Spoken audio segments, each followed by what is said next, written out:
things that impact you probably more directly in many cases. And that's right now. It's tomorrow, December 15th. If you're in Cook County, hey, guess what? Those late property tax bills, they're due tomorrow. They're due tomorrow. And a number of people on the west and the south side saw massive increases in their property taxes. I mean, I guess overall, they want to say that it was at least a 16% increase, but we know people that have nearly doubled, had their property taxes nearly doubled. So to talk about that, I brought in the expert, in my opinion, when it comes to Illinois, the property taxes, property tax system, and how it all plays together. It's Warren Dixon, my dear friend, former Naperville Township Assessor. He has since moved to Tennessee, but he still works in the state of Illinois, and he does a lot of stuff in terms of making sure that evaluations and assessments are correct. And so I brought him in today to talk about this very important topic. Warren, thanks so much for joining me on The Real Story. Jeannie, it's great to be with you. It's hard to believe it's been about 15 years since we started this crusade now, going after and trying to tell the truth, as you talk about. Let's tell the truth, both common sense back here. What's really driving property taxes in the state of Illinois?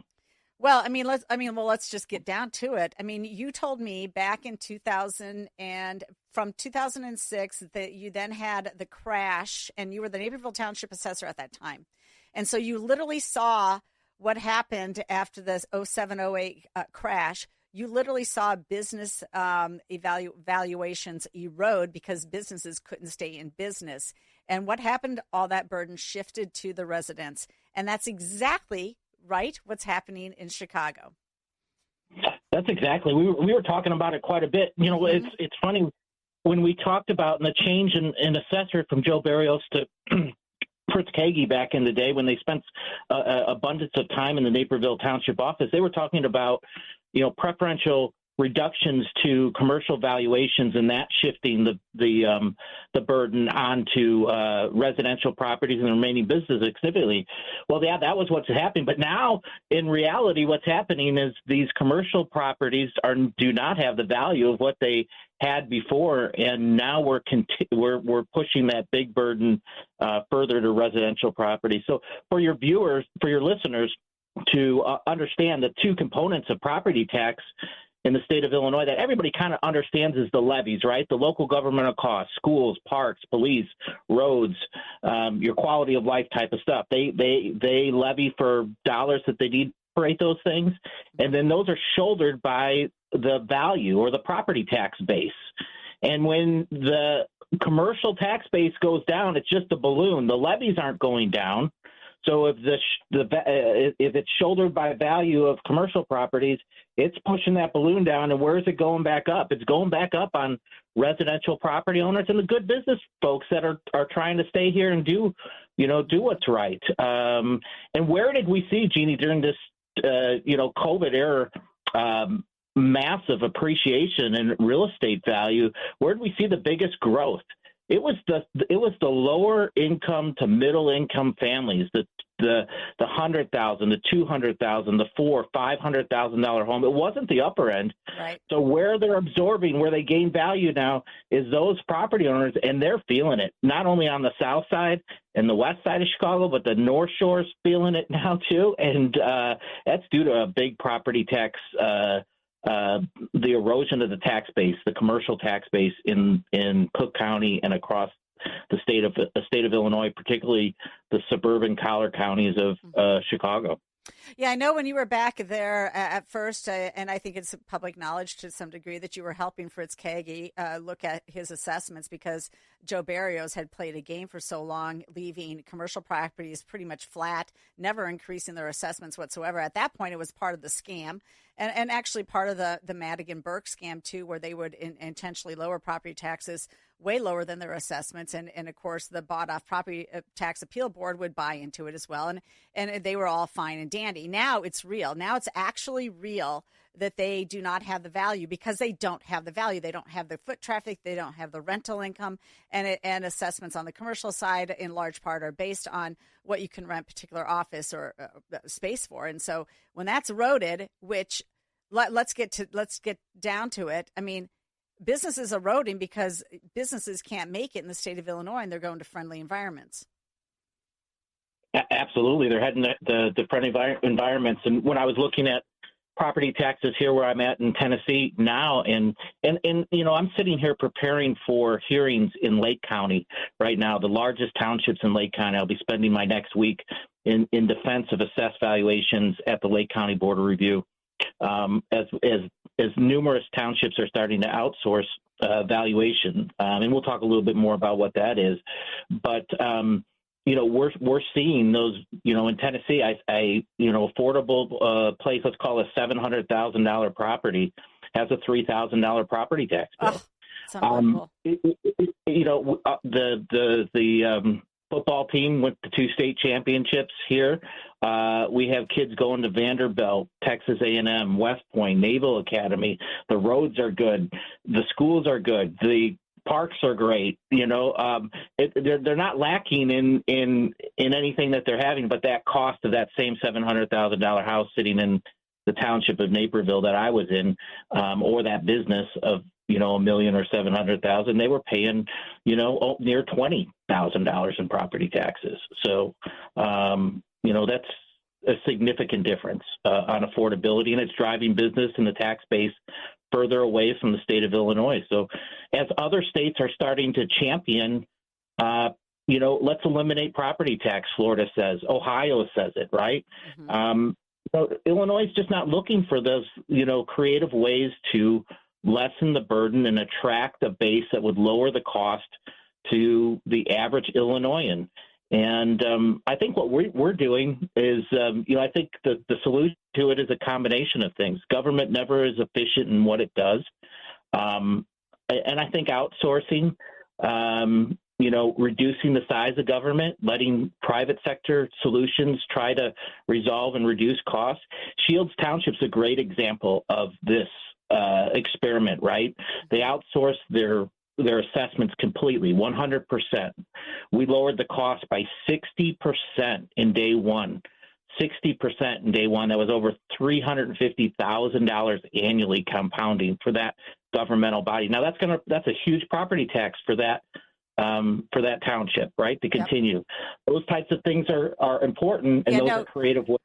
I mean, let's be honest here, Warren. Government is they never work to be efficient in this state. In fact, they just spend recklessly with no regard for what the taxpayers are going through. And we're going to talk about that a little bit more after this short break. We're going to only take a 2-minute break. And once you're back, I want to talk to you specifically about my own school district that just passed their levy on Wednesday night. We can talk about that a little bit more in some detail.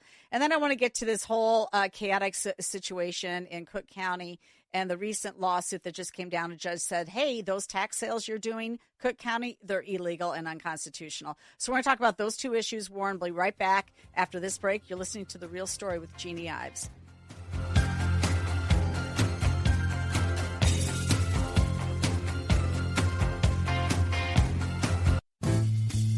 The Real Story with Jeanne Ives continues on AM 560. The Answer. Welcome back. Thanks for joining me this Sunday night. We're in a hot discussion right now with Warren Dixon. He's the former Naperville Township Assessor, but he has been working in the property tax appraisal and assessment business for decades now, and he's really what I consider to be the foremost expert on this topic when it comes to Illinois. He's now recently in Tennessee, so I love the fact that he gives us the Tennessee comparison because, you know what, some people need to be hit over their head with this. Do they really think that their school districts need to spend $21,000 per kid when less than half of them read or do math at grade level? Is that really the standard now? Is that what we're talking about? Because that is actually what we're talking about.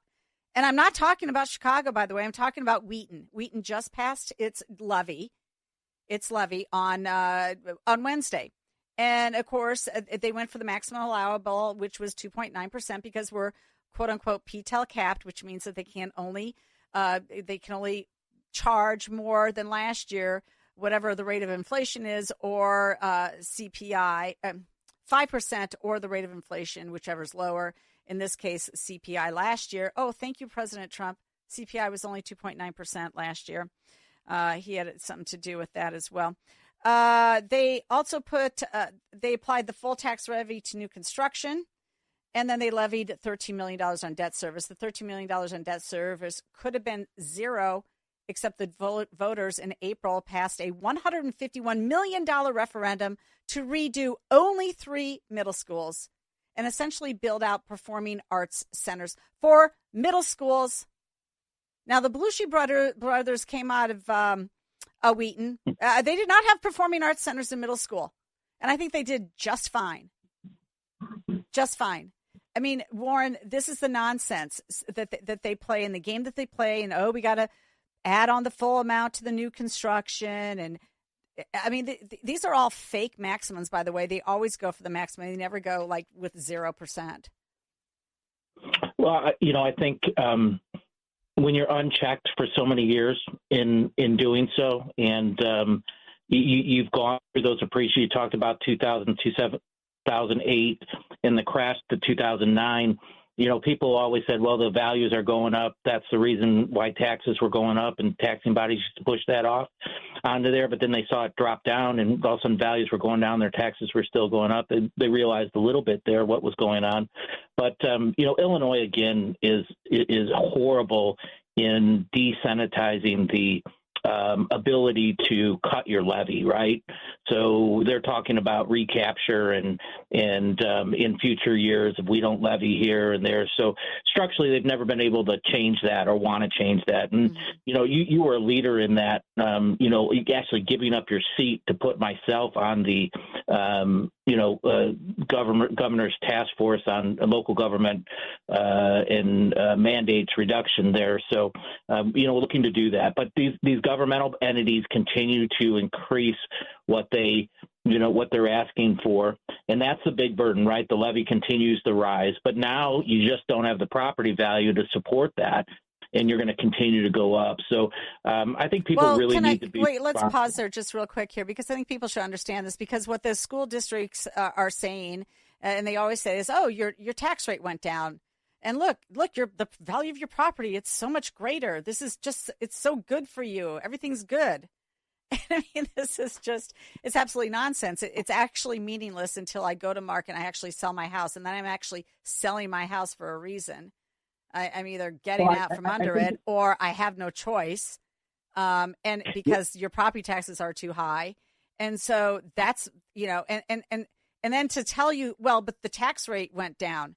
Well, the tax rate is just the result of the equation. It's a product of math. And so I think you bring up a great thing for your listeners to ask when they're, in Tennessee. Here's another comparison. Jeannie, I have 2 taxing bodies on my property tax bill. I have 20, I think. I've got the city and the county. That's it, period. But, here's a question to ask the taxing bodies. You bring that up, the tax rate going down. Well, ask your taxing bodies, what did you levy last year versus this year? The amount. So if they asked for $1 million last year, what are they asking for this year? The product of math is that if that property tax base and that real massive residential real estate value is growing, but people aren't adding, right? You don't need more parks. You don't need more teachers. You don't need more police. It's just the value's going up because it's this massively inflated value. And then you're dividing that levy into the bigger number. The tax base was going up. Residential tax base was going up faster than the levies were. And the taxing bodies are going, well, my rate's going down. Hey, that's wonderful. You guys should be happy. My rate's going down. Well, no, it's not. Your taxes are going up. But what are your taxes on your tax bill doing? They're going up. They're continuing to go up. So where does it stop? And I think for, the cliff is here. The commercial cliff is here, and it's real, and it's going to get a lot worse real quick. And we're seeing essential services shutting down in areas of the state of Illinois now because they don't have the ability to tax people any further. And I think you're getting that with the tax sales and everything coming up, with that. So they just can't tax people anymore, and they're stopping, emergency services and other things across the state, especially the south suburbs of Chicago, are really getting hit hard right now. Oh, it's just unbelievable. And when after I break with you, after the news break, we're going to be talking with Pastor Chris Butler, who's saw his property taxes on his home and his aunt's home just skyrocket. So we're going to have a specific example about that. But I did want to get to this tax sale issue because for a long time, Illinois, and by the way, Illinois is the last. Okay, let me just get back this. This is an editorial from the Chicago Tribune. A federal judge found to be unconstitutional in compliance with the 2023 U.S. Supreme Court decision involving a case in Minneapolis. They found that the sales tax violate the Fifth Amendment's prohibition against taking property without compensation, the Eighth Amendment's ban on excessive fines. So this is when you go to a tax sale because you can't pay your property taxes, and they take all your equity along with it. That is illegal. It's been illegal since this court case in 2023. And guess what? Illinois is the last state, of course, the last state to change how they actually do a tax sale. The only U.S. state that failed to nix its tax sales in light of the Supreme Court's ruling. That's what they wrote. And this is a big problem. What do we do about this? We've only got a minute, by the way. We got a minute left. Yep, this is a really bad problem. This is residential property owners being forced out of their homes illegally on this thing. But here's one thing. I'll do that. That goes on there, and they just can't pay it, and it's immoral. It's terrible. It's doing that. But on the other end, let's just flip really quick. Commercial property owners, they're not staying in their residential homes, and they don't have their families there, and they don't have that. You know what they do at Water Tower Place in downtown when they can't pay their taxes? They turn the keys into the bank, and they give it back, and they don't pay them. They say, hey, fine, I'm not paying my taxes. And then that's another property tax increase on everybody else that's going on, diminishing those values on there. So, here's a couple predictions real quick with that. So commercial properties turning in the keys one after another or converting to residential that have higher costs. But last prediction, pension shift coming to Illinois soon. Okay, the pensions, they're shifted back to the local school districts. Look out, Illinois. It's coming. It's been talked about. Yep. So. Madigan talked about in 2014, and I've been predicting it as well. Okay, thanks a lot, Warren. Appreciate you. Thanks, Jeannie. You're the best.